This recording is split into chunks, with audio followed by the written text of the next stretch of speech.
예수님은 고난주간 목요일 저녁 마가의 다락방에서 마지막 만찬을 하셨습니다.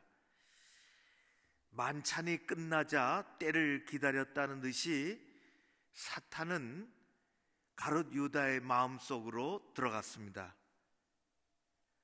유다는 거기서 일어나 제자들과 떨어져서 예수님을 팔아넘길 흥정을 하러 대제사장에게로 달려갔습니다. 이미 날은 어두워지기 시작했고 예수님은 남은 제자들과 함께 겟셋마네 동산으로 가셨습니다. 올리브 나무가 많은 겟셋마네 동산은 예수님께서 기도하러 자주 가셨던 기도의 장소입니다. 제자들을 저쪽에 머물러 있게 하시고 세 사람, 베드로, 야고보, 요한 세 사람을 데리고 조금 더 앞으로 나아가셔서 거기서 기도하라, 너희들은 그렇게 당부하시고 조금 더 떨어지셔서 그곳에서 엎드려 얼굴을 땅에 대시고 기도하셨습니다.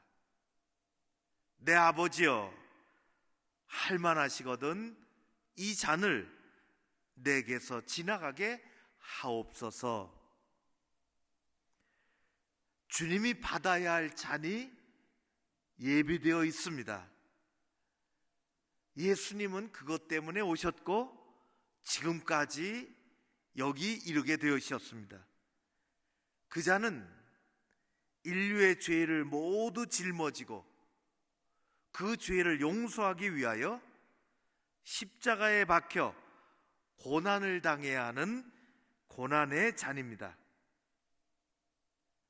죄인을 위해서, 여러분을 위해서, 우리 자신을 대신해서 도살장으로 끌려가는 어린 양 한 마리처럼 고난을 받으시고 죽어야 하는 고통의 잔입니다. 겟셋마네라고 하는 뜻은 올리브 나무가 많은 것처럼 그 나무의 열매를 쥐어 짜서 기름을 빼내는 것처럼 그렇게 짠다는 뜻을 가지고 있습니다. 예수님은 그곳에서 기도하셨습니다. 땀이 핏방울이 되도록 기도하셨습니다. 그러나 아버지, 내 원대로 마옵시고 아버지의 원대로 하옵소서. 우리 주님의 기도는 회피하거나 거절하는 기도가 아니라 하나님의 계획하심에, 말씀에 순명하시고 순종하시는 기도입니다. 겟셋마네 동산에서의 그 기도가 얼마나 처절했던지 그 겟셋마네라고 하는 이름과 걸맞게 예수님의 땀방울은 핏방울이 되고 우리 주님은 그 잔을 마다하지 않고 그 잔을 받고 나아가시기를 원하셨습니다. 우리의 죄사함과 온 인류의 구원을 위하여 우리 주님은 기도로 모든 것을 이기셨습니다. 승리의 기도였습니다. 우리의 작은 기도, 큰 기도, 우리가 어디서 기도하든지, 가정에서 혼자 기도하든지, 버스 안에서, 차량 안에서 조용히 눈을 감든지, 하루의 일을 시작하기 전에 머릿속에 기도하든지, 시간과 장소를 정해놓고 하나님 앞에 기도하든지, 우리가 기도하는 그 기도는 하나님이 들으시고 겟셋마네 기도의 승리의 기도처럼 우리의 기도가 승리의 기도가 될 줄로 믿습니다. 예수님이 승리의 기도를 마치시니 겟셋마네 동산의 밤은 이미 깊었습니다. 그때 저쪽에서 둔탁한 발소리들이 들려왔습니다. 더불어서 횃불도 캄캄한 밤을 길을 밝히며 조금씩 가까이 다가오기 시작했습니다. 그 소리는 가롯 유다가 예수님을 팔아 넘기려고 사람들과 함께 맨 앞에 서서 몰려오는 그런 소리였습니다. 유다가 로마 군인들로 구성된 체포대와 함께 대제사장, 장로들이 보낸 사람들, 앞잡이들을 데리고 그렇게 예수님을 잡으러, 체포하러 몰려온 것입니다. 오늘 우리가 읽은 말씀처럼 그들의 손에는 칼이 들려져 있었습니다. 그들의 손에는 몽둥이가 들려져 있었습니다. 그리고 다른 사람 손에는 사람을 구별하기 위해서, 길을 밝히기 위해서 횃불이 들려져 있었죠.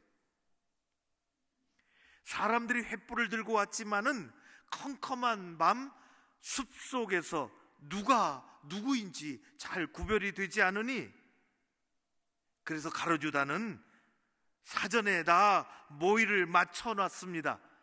체포대와 함께 내가 다가가서 누구의 볼에 입을 맞추고 인사하는 사람이 당신들이 잡아야 할 사람이요,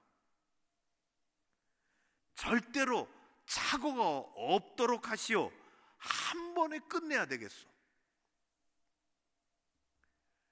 유다는 군졸들이 지켜보는 가운데 예수님에게로 다가갔습니다. 그리고 이렇게 얘기했습니다. 라삐어 안녕하십니까? 선생님 안녕하십니까? 그리고 볼에 입을 맞추었죠. 예수님 말씀하십니다. 유다야, 내가 무엇을 하려는지 내가 다 알고 있으니 원하는 대로 속히 하거라. 그리고 예수님은 잡히셨습니다. 예수님은 죄인이 아닌 죄인처럼 잡히셨습니다. 가롯 유다는 예루살렘 남쪽 가롯이라는 지역의 출신입니다. 그는 다른 11 제자들처럼 우리 주님의 부르심을 받고 3년 동안이나 예수님과 함께 살았죠. 함께 먹었습니다. 함께 지냈습니다. 일주일에 한 번 만나는 것도 아니고 한 달에 한 번 생각나면 미팅하는 것도 아니고 매일 3년을 살았다는 그 3년의 세월은 결코 짧은 게 아닙니다. 예수님은 보여주시고 싶은 거 다 보여주시고 가르쳐주시고 싶은 거 다 가르쳐주시고, 그들은, 가롯 유다는 예수님의 말씀도 들었으며 병 고치는 것도 보았으며 귀신을 쫓아내는 것도 보았으며 기적의 현장에 늘 함께 있었습니다. 여러분은 신앙생활을 얼마나 오래 하셨습니까?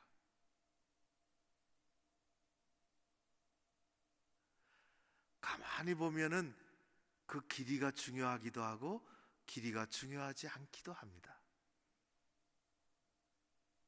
3년을 세월을 그는 예수님과 함께 지냈습니다. 예수님은 똑똑해 보이는 그를 신임을 했습니다.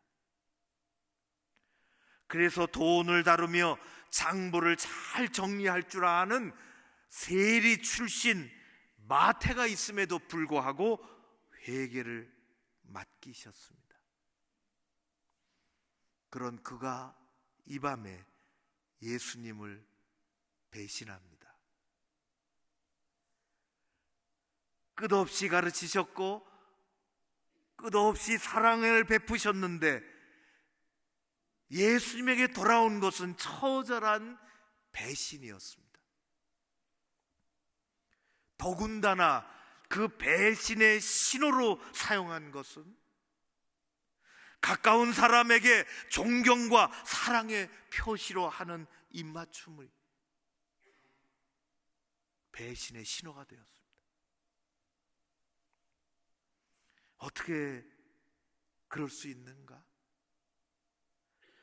사랑하고 존경하는 표시로 가까운 사람에게 하는 입맞춤으로 자기의 스승 예수님을 3년이 30년 세월 이상 갔을 텐데 그것으로 배신의 신호를 삼다니, 어떻게 그럴 수 있겠습니까? 예수님만 보면 늘 공격하던 사람들이 있었어요.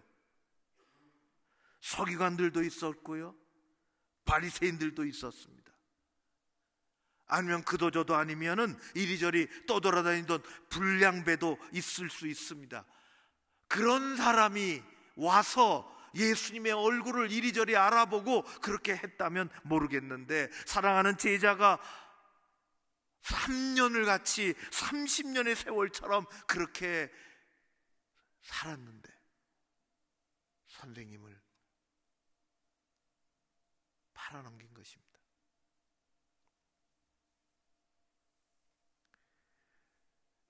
여러분에게는 누가 여러분에게 등을 돌린 적이 있으십니까? 혹시 무슨 일로 누구에게서 쓰라린 배신을 당해본 적이 있으십니까?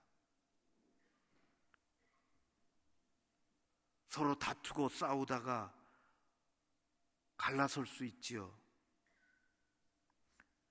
그런데 믿었는데, 사랑했는데, 너무 가까이 있었는데, 다툰 것도 아닌데, 싸운 것도 아닌데 배신을 받아본 적이 있으십니까? 아니, 누구를 배신해 본 적이 있으십니까? 신의를 저버리 본 적이 있으십니까? 그렇게 당해본 적이 있으십니까?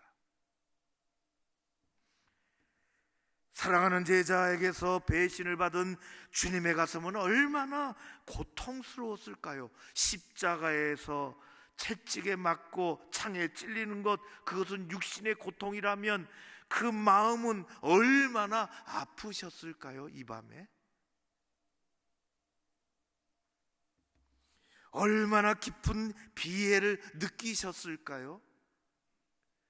상상이 되지 않습니다. 그런 마음을 가지게 됩니다. 유다는 누구보다도 예수님 가까이 있었는데 30년 같은 3년의 세월을 늘 같이 다녔는데, 수도 없이 들었는데, 수도 없이 보았는데 정말 예수님을 믿었을까?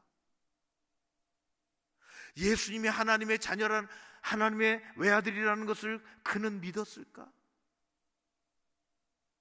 이 세상의 구원자로 오셨다는 것을 그는 믿었을까? 도대체 어떤 마음이 그에게 있었을까? 믿음이 하나도 없었는데 그냥 있는 척 했을까?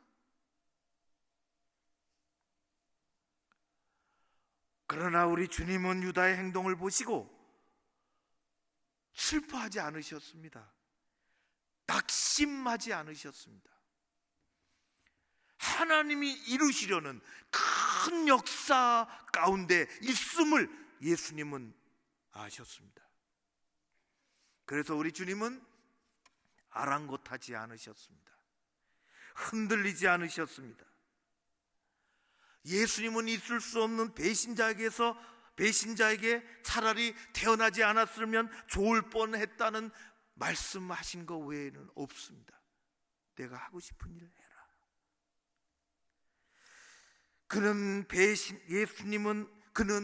가룟 유다는 배신과 배반의 죄를 회복하지 못하고 자살로 자신의 삶을 처량하게 불쌍하게 마친 사람에 지나지 않습니다. 그가 믿음을 가졌었는지 안 가졌었는지 알 수는 없지만은 그의 마지막은 참으로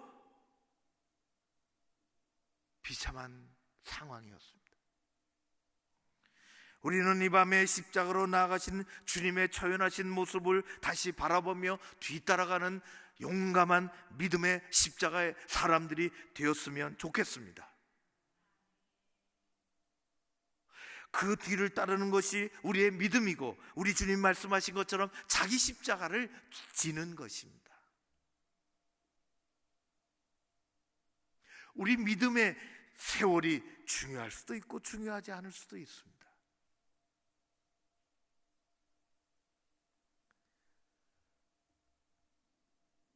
아버지에게 두 아들이 있었습니다.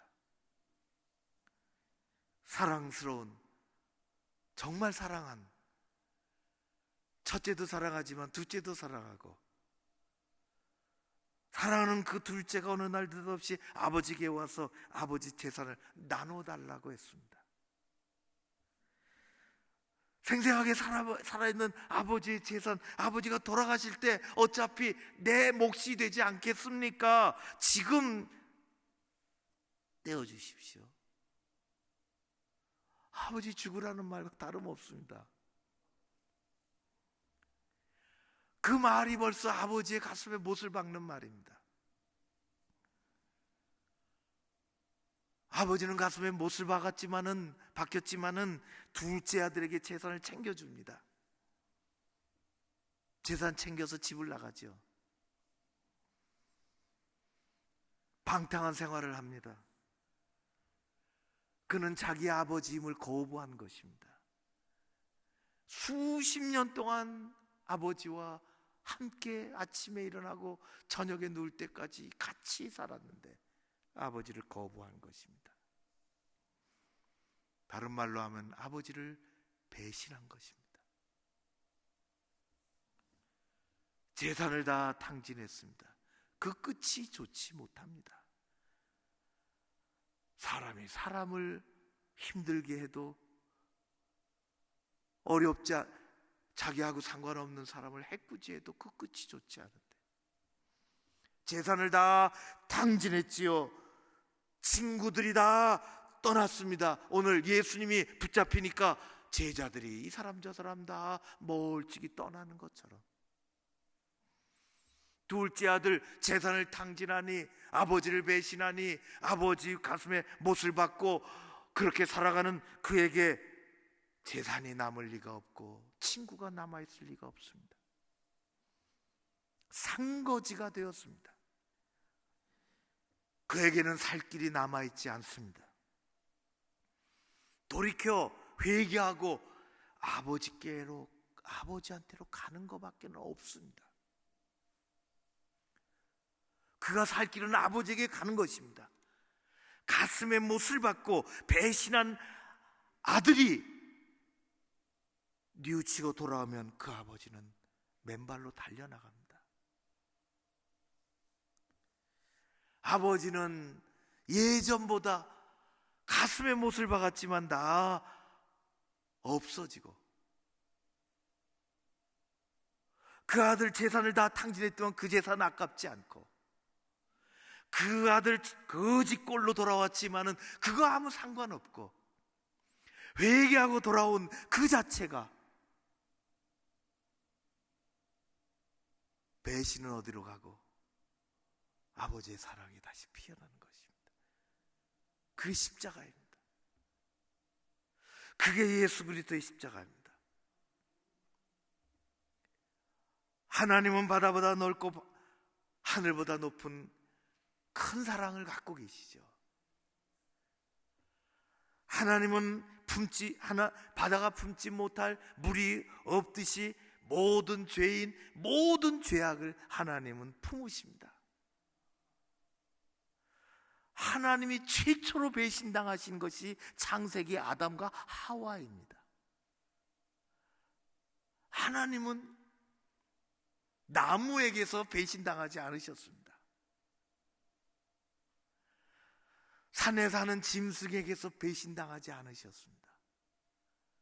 하나님이 최초로 배신당하신 것은 하나님이 만드신 복이 아름다웠다고 하셨던, 그리고 에덴 동산에서 행복하게 살라고 했던 그들에게서 배신을 당하셨습니다. 하나님의 최초의 배신은 인간이었습니다. 그러나 예수 그리스도 십자가로 누구든지 오라고 하십니다. 십자가로 품지 못할 죄인이 없으며 용서 못할 죄가 하나님에게는 없으십니다.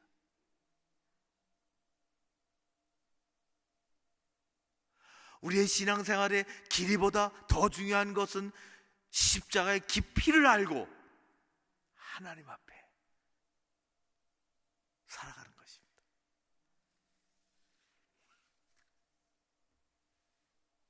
말씀을 맺으려고 합니다. 겟세마네 동산에서 일어난 일입니다.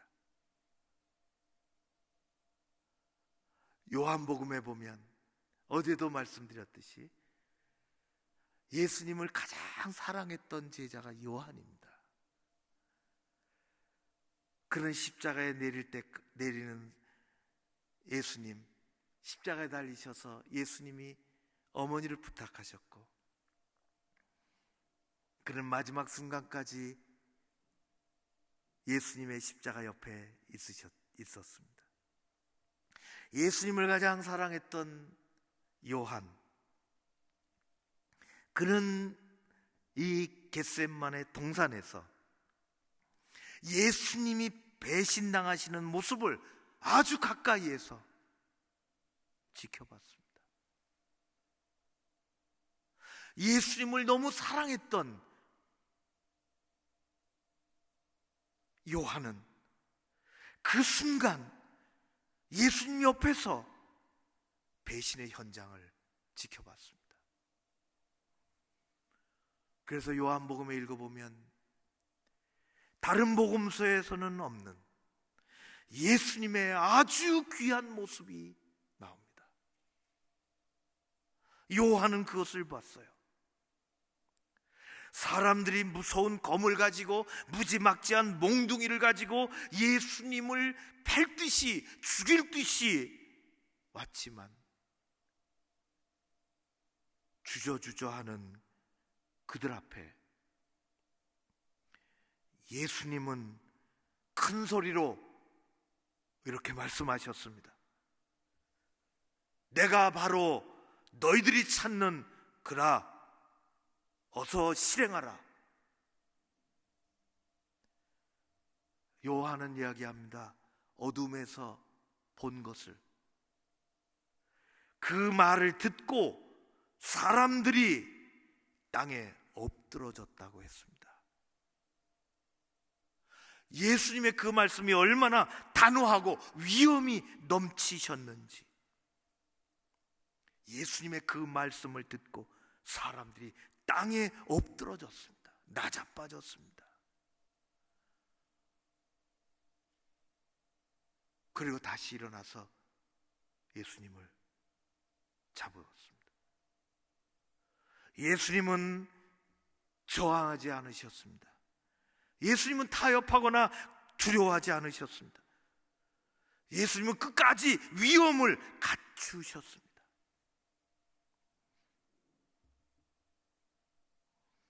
예수님은 상상하기 어려운 쓰라린 배신을 넘어 묵묵히 십자가의 길로 가셨습니다. 채찍보다 더 아픈 배신을 넘어 찔리는 못보다 찔려오는 창보다 더 아픈 배신을 넘어 예수님은 십자가로 가셨습니다. 우리는 세상에 살지만 십자가로 사는 사람들입니다. 우리는 세상에 살지만 예수 그리스도의 십자가로 사는 사람들입니다. 하루를 믿어도 당당해야 할 것입니다. 담대해야 할 것입니다. 믿음의 용기를 가지고 살아야 합니다. 오늘날에는 특별히 그렇습니다.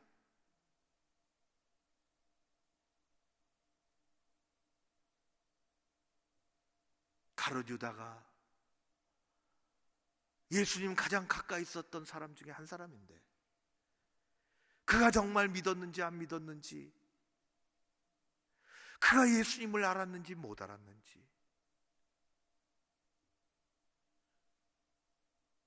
그는 돌아올 기회가 있었는데 돌아오지 못했습니다. 사랑하는 성도 여러분, 우리는 예수 그리스도의 사람입니다. 우리에게는 예수 그리스도 당당히 그곳으로 걸어가신 예수님이 있고, 예수님이 말씀하신 자기 십자가를 지라.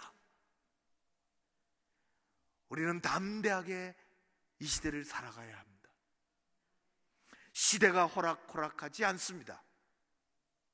어려운 시대는 가짜와 진짜를 구별합니다. 사랑하는 성도 여러분, 십자가 앞에서 믿음의 용기를 가지고 당당하게 살아가야 할 것입니다. 우리가 쓰러져도 예수님은 일으켜 세워주십니다. 예수님은 약하시지 않습니다. 예수님은 모든 것을 품으십니다. 이 어려운 시대, 나라가 정말 힘들고 어디로 갈지 모르는 이 나라 속에서 하나님 나라를 생각하고 하나님의 은혜를 사모하고 하나님 뜻이 이 땅에 이루어지십시오. 담대하게 살아가는 그리스도인이 되어야 할 줄로 믿습니다. 우리 기도를 하나님은 들으십니다. 회개하고 돌아오는 기도, 자기의 불충과 자기의 게으름과 자기 다 못한 것을, 하나님 마음 아프게 했던 것을 돌이키고 드려지는 기도, 하나님은 들으시고 함께 하실 줄로 믿습니다.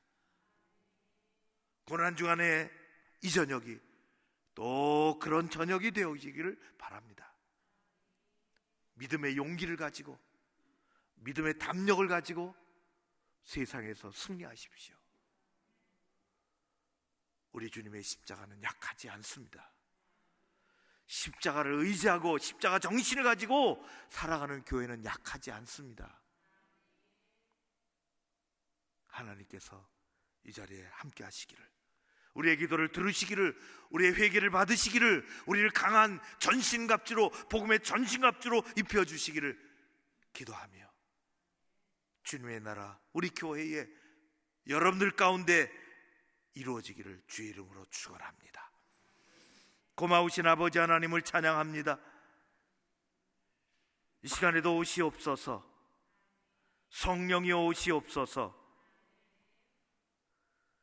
우리 주님 쓰라리고 고통스럽고 가슴에 찔리는 배신의 길을 넘어 그 십자가를 지시는데, 아버지 하나님,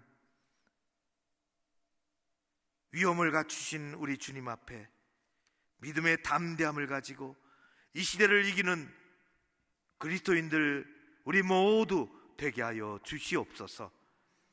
성령이여 우리의 기도 가운데 역사하시고 용서하시고 회개를 받아주시고 우리 하나님의 나라 아름답게 이루어지게 하여 주시옵소서. 예수님 이름으로 기도하옵나이다. 아멘.